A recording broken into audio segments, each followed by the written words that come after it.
Khosrau, the esteemed leader of the Persians, often known as the Second Plato, sat in his ornate council chamber flanked by his ministers and advisors. One day, he made a statement that left them all flabbergasted. We must intermarry with the Arabs. His ministers erupted in collective outrage.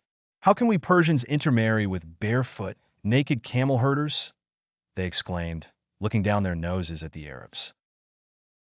Khosrau listened to them, but said nothing. He simply stroked his beard and bided his time.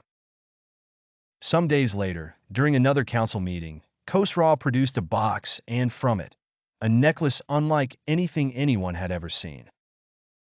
It was a dazzling piece encrusted with rubies, emeralds, and every kind of jewel imaginable, worth a king's ransom.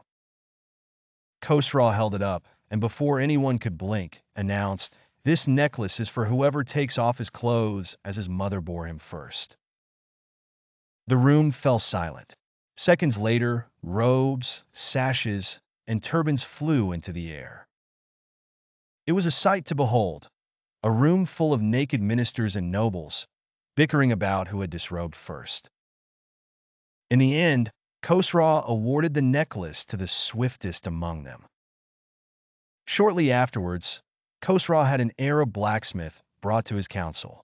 The man entered, apprehensive and unsure of what to expect. "Do not be afraid," Khosrau began. "I have something that will benefit you." He then revealed another box with a necklace equally as stunning as the first.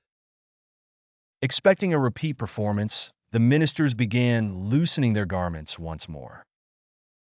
However, Khosrau turned to the blacksmith and said, "This necklace, worth 20,000 dinars, is yours, but only if you take off your clothes as your mother bore you."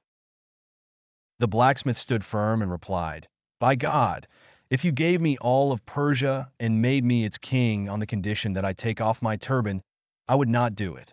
The council fell silent, eyes widening in astonishment.